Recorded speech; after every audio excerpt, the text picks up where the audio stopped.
cleaner booth. 1000cc.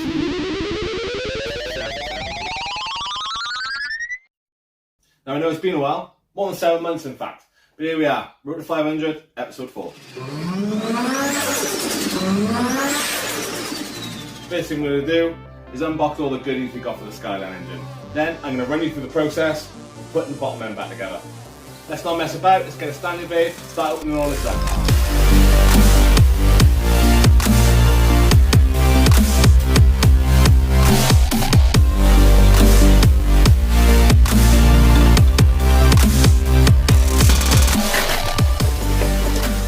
Simple enough, HGF timing kit.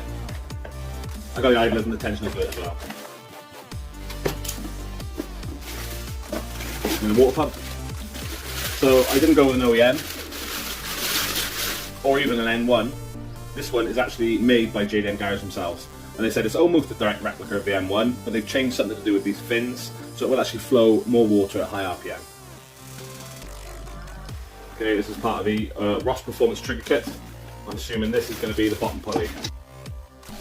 This is 24 tooth bottom pulley. It also works as a full harmonic dampener, which is obviously really handy for the application we're using it for. I went for the 24 tooth over the 12 tooth just because you get more tunability with it. Some nice stickers. They'll be going on the Frankens up. There's the rest of the Ross Performance trigger kit. These are the brackets for the sensors. The rest of the kit, yeah, that's exactly what they are.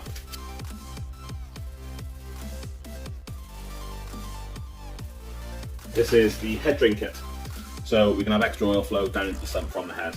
If anyone knows anything about these RB engines, they did tend to, on high RPM, fill the head with oil and start the crank. So I went and got this as a safety measure.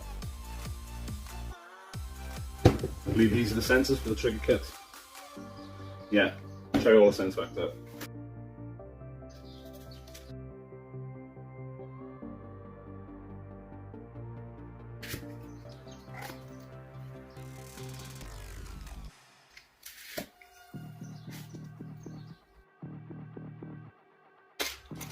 Okay, this is just the remainder of the HGF timing belt, pulleys and idlers. We have ACL race mains and big end bearings for the bottom end.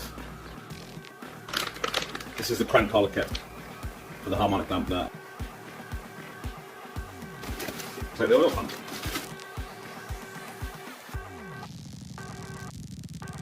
Yeah, it's exactly what it is. So this is the upgraded N1 oil pump. This is a no-brainer really, as it flows more oil than the standard pump and is actually cheaper.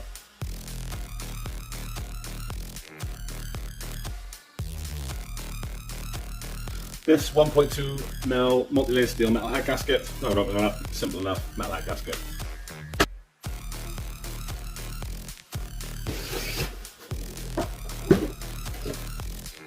There it is. This is our JDM Garage, it's specific for them, and this is the forward-facing planning.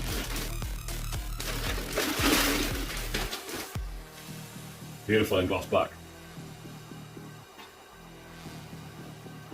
I will be having to customise this end just a little bit because I'm going for an electric drive-by-wire throttle. That's it for parts for now.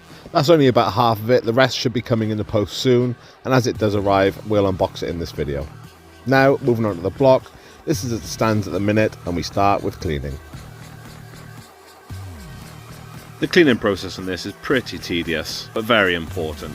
I basically start by blowing it off with the air gun, then moving on to the jet washer, then back onto the air gun, then I apply it with a liberal amount of cleaning chemicals. Leave them soaking for a little bit, back to the jet wash, back to the air gun. Then I get the sponge out with some more chemicals, scrub it off all over, back to the jet wash, and back to the air gun, so on and so forth. Stage 2 is to remove any old gasket and clean up all the bare metal surfaces. The way I'm doing this is with a nice light grade sandpaper on the DA. Then when I'm happy all the surfaces are clean and gasket free, we have to jet wash it again to get rid of all the debris we just caused. Stage 3 is to mask up all these newly prepped areas to keep them clean, then cover the remainder of the block in a high temperature resistant paint.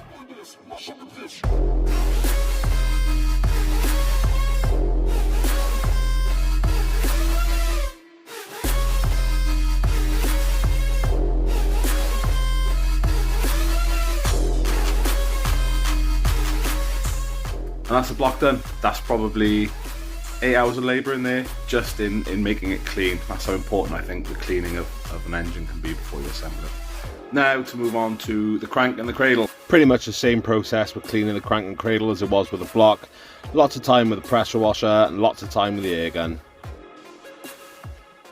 Concurrently to the cleaning, I start with honing out the block, a very important step in the process. You can see here I start by applying a liberal amount of oil to the inside of the cylinder that I'm going to be doing first. Then I start honing the block. You can see I'm using the flat stones to hone with at first. This is just a personal preference. I know people use the ball honers, which I do use at the end, but the reason for me using the stone honer is it helps me to see any flat spots in the cylinder before I go onto the balls.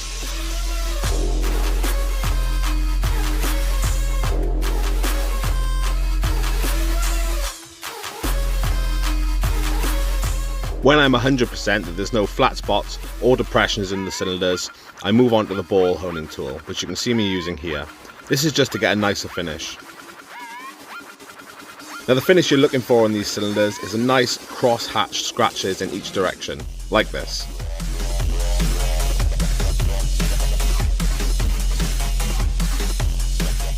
Then, because we've honed out the block, it needs, that's right, you guessed it, one more clean.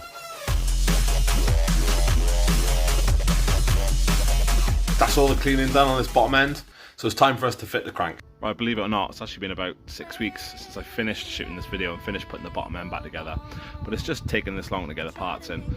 So what I'm going to do is, because I wanted them all in the same video, I'm going to unbox these quickly now and I'll just cross out of them and put them in that video before it goes out. This is all the good stuff. Right, we'll start with a snail because pretty much everyone's going to want to see that. This is the cold side, the front of the turbo. And this is Garrett's new line of turbos. This is a G30 770. This is going to be the hot side of it with the V-band clamp. Couple of fixtures and fittings and gaskets. And there it is. That's the hot side of the exhaust side.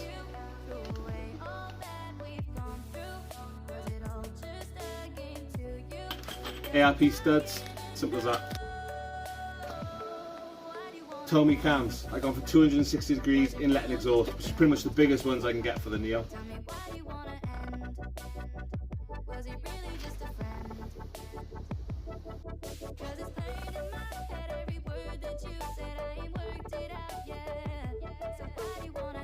JDM turbo line kits, this is all the oil feeds for the turbo. 6 1000cc injectors, and these are to go into our JDM forward facing plenum and the injection rail that comes with it.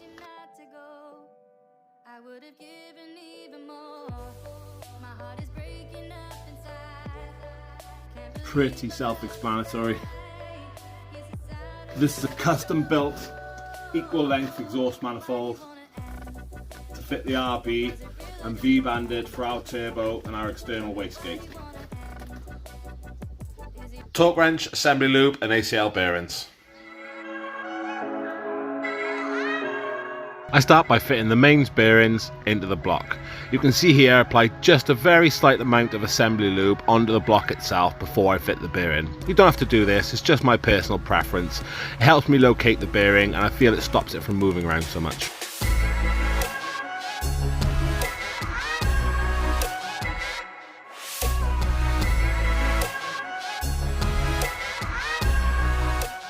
Then I fit the other side of the mains bearing into the cradle.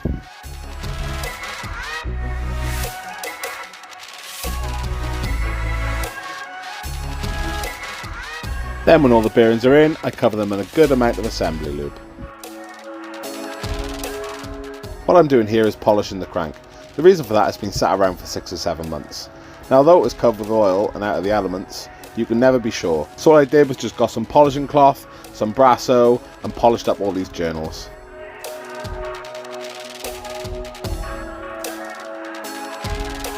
Once I'm happy that it's clean and corrosion free, and after blowing it out one last time with the air compressor, I go ahead and cover it with assembly lube.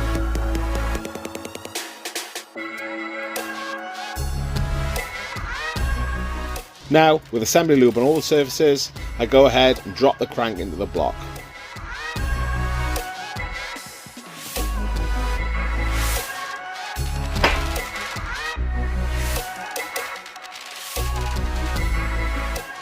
Then I get the cradle and place it down on top.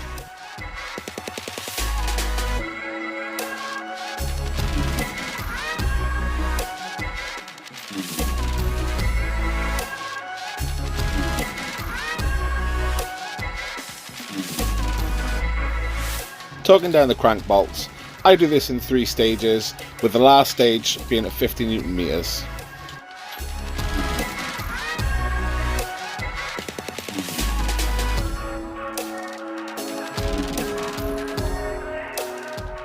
Here's the manual with the torque pattern for anyone that needs it.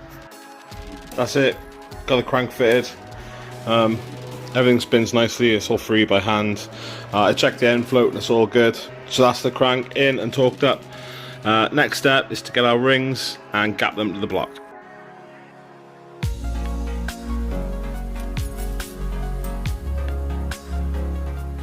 But first, we need to clean up the pistons. I start by removing the old piston rings.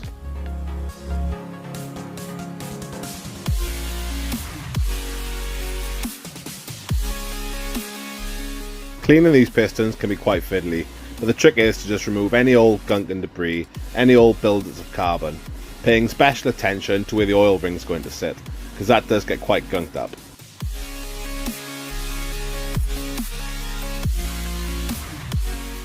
And with 1 down, that's 5 left to go.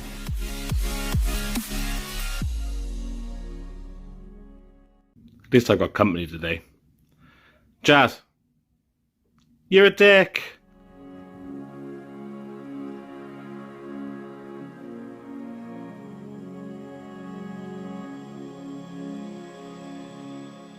Starting with the bottom rings, I get them all into the cylinders and then get them levelled off. Then I take an initial measurement and see where they are.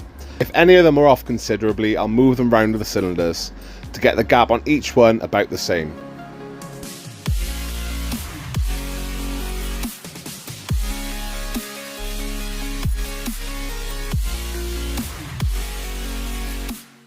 Best way to do these rings by hand, if you don't have a machine to do it, is the way I'm doing it now. I just stick a file in the vise and I sand down one side of the ring in one direction only, working out to in. Then I check to make sure the rings still meet after a few scrapes. Then I pop the ring back into the cylinder and check the gap. Then I go back and file off some more, go back to the cylinder, check the gap. File off some more, check the gap, and repeat till I get to the gap that I want.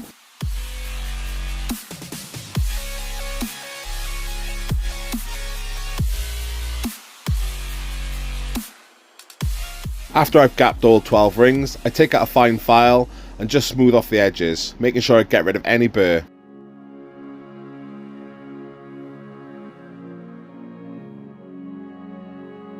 With the rings all gapped up, I go ahead and fit them into the corresponding piston.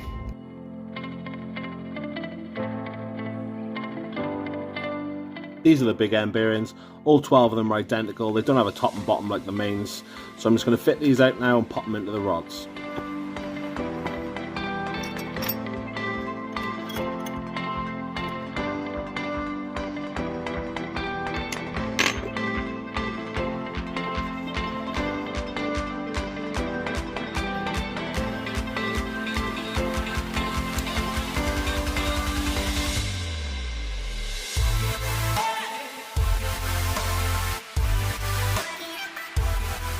Now I go ahead and lube up the cylinders, ready for the pistons.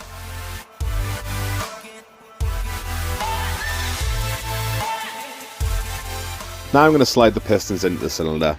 This job can be a pain in the arse, but just take your time with it. Point to note here is make sure you use something plastic or rubber to knock the piston in with, because you don't want to do any damage. With the piston fitted into the cylinder, you can then just push it down onto the crank journal. It helps if beforehand you get the journal at its lowest position.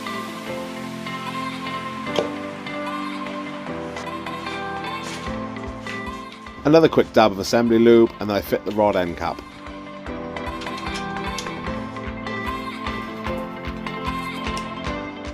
I get the rod end caps just tight enough so that they don't move when I'm rotating the crank.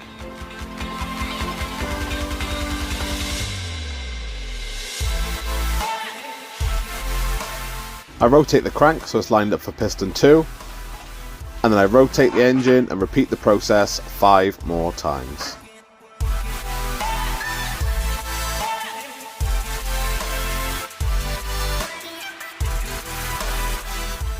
Then to finish up, I torque up all the end caps. These are done at 15 pounds and then 60 degrees.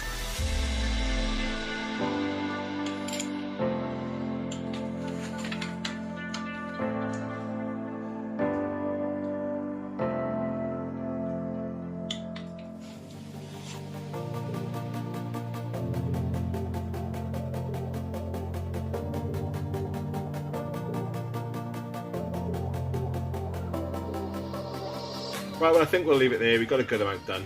If you enjoyed this episode or found it helpful in any way, why not just drop a like or go and say something down in the comments. Also, join us for the next one when I put the pond cams in the head, get the head rebuilt and attach it to the bottom end. Personally, I want a car to do a little bit of everything. Like. Yeah. A bit of track time, a little bit of fast road, mate, want to be drivable as fuck, want to go for a cruise on Sunday, you know? I think 5 or 6 horsepower is about good fun. It's too much. Say again? It's too much. What, 5 or 6 horsepower? Yeah, that's stupid. Why? Yes, isn't it? No.